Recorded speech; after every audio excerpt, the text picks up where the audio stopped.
A cura para a dúvida. Uma das coisas que nós precisamos de ter é dúvida. Nós não podemos ser incrédulo. Incrédulo não. O que é? Existe uma diferença enorme entre a dúvida e a incredulidade. A incredulidade é aquele que ouve a palavra do Senhor, lê, estuda a palavra do Senhor e mesmo assim elas duvidam. Essas pessoas são incrédulas.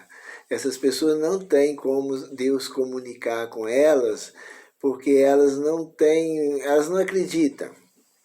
Mas existem as pessoas que têm dúvida, porque nós que somos aprendizes, nós não somos obrigados a crer em tudo que está escrito, ou tudo que os outros falam com a gente.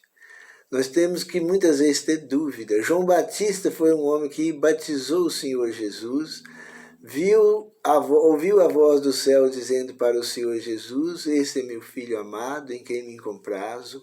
Ele viu o Espírito descendo do céu em formato de uma luz, em formato de uma pomba, descendo sobre o Filho de Deus. Mas depois o João Batista foi preso, e ele, na prisão, sofrendo muito, ele duvidou de que o Senhor Jesus era o prometido do céu, de Deus. E ele, naquelas dúvidas, naquelas noites de sofrimento e dor, ele pensou que talvez aquele ainda não era o Senhor Jesus, porque o Senhor Jesus não fez uma visita para ele, não mandou nenhuma mensagem de conforto para ele. Ele achou que talvez seria um grande homem, mas não o Filho de Deus.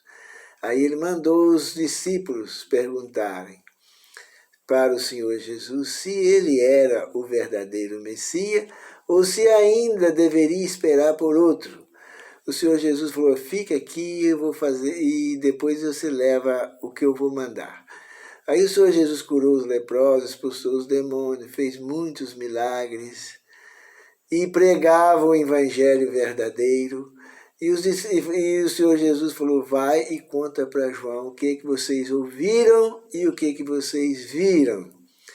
E quando ele contou, João conscientizou. As dúvidas de João acabou. E assim é com muitos outros homens que também tinha dúvida. E essas dúvidas também nós precisamos de ter ela.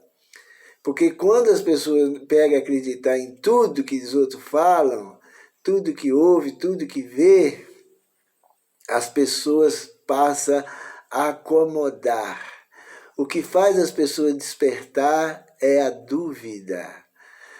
Exemplo, uma pessoa que acredita na doutrina da Trindade.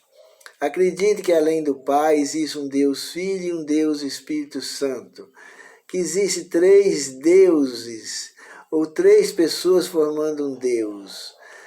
Mas as pessoas tinham que duvidar disso aí. Quando a pessoa duvida, o que elas fazem? Elas pegam as escrituras, vai examinando mandamento sobre mandamento, regra sobre regra, texto sobre texto, um pouco aqui, um pouco ali, e a dúvida some.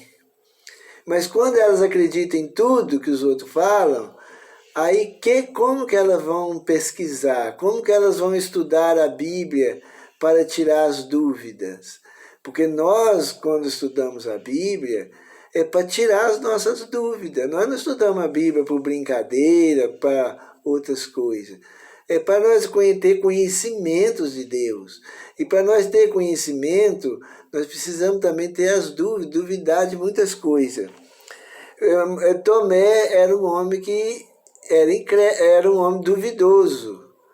Mas quando ele viu o Senhor Jesus, tocou no Senhor Jesus, ele viu que ele era realmente o Filho de Deus.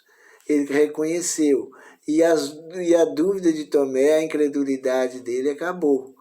Então nós não podemos ser incrédulos, mas nós devemos duvidar. Se todo mundo duvidasse, seria muito bom. Por quê?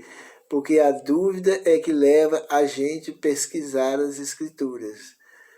E a pessoa que antes, às vezes, duvidava até do primeiro mandamento, porque via falar da doutrina da Trindade e deixava de acreditar no primeiro mandamento para acreditar na doutrina da Trindade.